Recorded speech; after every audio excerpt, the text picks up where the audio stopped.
The deadly winter storm, 1 year later, lawmakers made moves to protect Texans, but was it enough? We're going to have more extreme and intense weather, the direction that we're going. From improving the grid to keeping seniors safe, we dive deeper into what changed and what still needs to be done.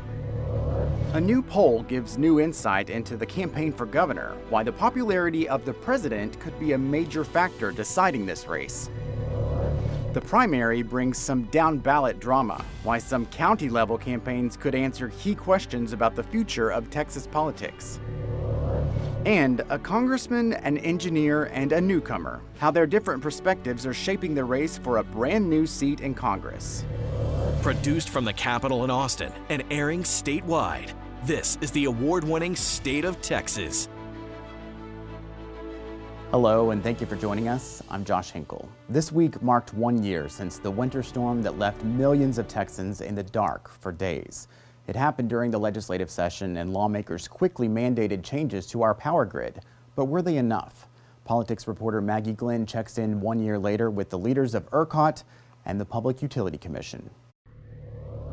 Tuesday from the Capitol, Democratic state representatives are still calling for more action after last February's deadly freeze. Texans died because of a failure in government. The PUC, which oversees ERCOT, says our grid is now more reliable than ever. PUC Chairman Peter Lake points to this month's cold snap as proof of progress. New rules were passed, and we saw them in action in the February winter weather event. While this storm's wintry conditions didn't compare to last year's, Lake points to untapped power available this time around. We had enough excess power during the peak demand during that period to cover the estimated demand from Winter Storm Uri, and then some. The PUC required power generators to weatherize by December 1st, meant to prevent mechanical freezing issues that led to outages last year. Still, critics say current weatherization requirements aren't enough. We're going to have more extreme and intense weather, the direction that we're going. Which is why the state is working with a climatologist for the second phase of weatherization requirements, helping us to see what those potentials are for our future. Natural gas suppliers, overseen by the Railroad Commission, did not have to weatherize before this winter. We did not require the same for the gas that feeds the power companies. The Railroad Commission is expected to lay those specific requirements out later this year. I wish that they had moved as quickly as the Public Utility Commission in getting something ahead of this winter. In the meantime, ERCOT is working to establish a gas desk that would let the state know when suppliers run into issues and can come up with a solution in real time before the problem pulls generators offline. Perhaps there's a compressor that's not working. If we have that information, that makes our entire system more reliable.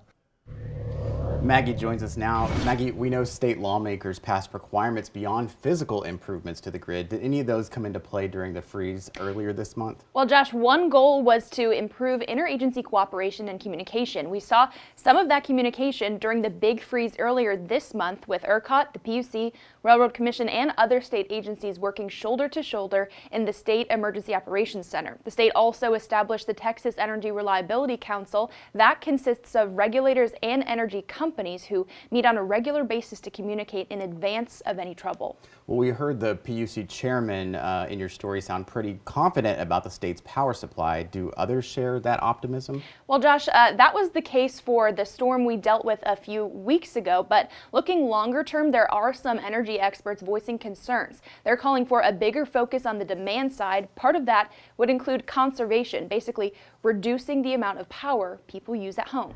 Power generators across Texas have weatherized their equipment, ensuring Texans will have plenty of power when extreme weather drives demand up. But energy experts say we should also be working to bring that demand down. Improving home building envelopes through insulation and weatherization would create benefits. Increasing insulation requirements is one option with both new home construction and older homes. Particularly up in the attic.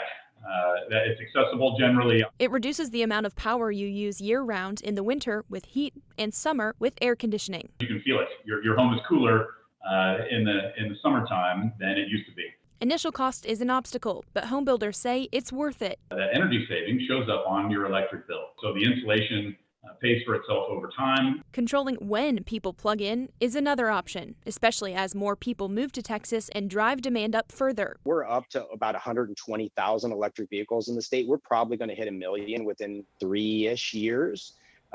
If everybody charges their electric vehicles at 6 or 7 in the evening as peak demand is rising, we're going to have problems on the system. Pushing chargers to power up when total demand on the grid is lower would help. Have a setting like make it as cheap as possible to charge this thing up, and you wait till 1, 2, 3 in the morning, charge that battery up, it's full and ready to go in the morning. That same concept could be used with other big home appliances too. That's demand flexibility. The state's power grid regulator says energy efficiency options like that and smart metering would fall on individual retailers, not the regulators. State lawmakers could also pass legislation offering incentives for those programs. We've seen things like that before with rebates or tax breaks for things like insulation or energy efficient appliances. Maggie, you talked about conservation ideas for homeowners and renters, but a big part of the power demand comes from businesses. How is that being addressed? Well, Josh, Chairman Lake also pointed to a larger scale demand response reform that the PUC passed last year. I'm going to quote him here. He said, "Demand response is an important part of the equation. We implemented a new reform for our industrial demand response program that in the past had been buried away behind emergency conditions and could only be used on the brink of rolling blackouts. But one of our new reforms was to give the controller more flexibility on when to call those industrial power users who had proactively volunteered to reduce their power outages in tight conditions." All right, Maggie, thank you very much. Thanks, Josh. 1 year later, a family speaks about the pain of losing a loved one during the Texas winter storm.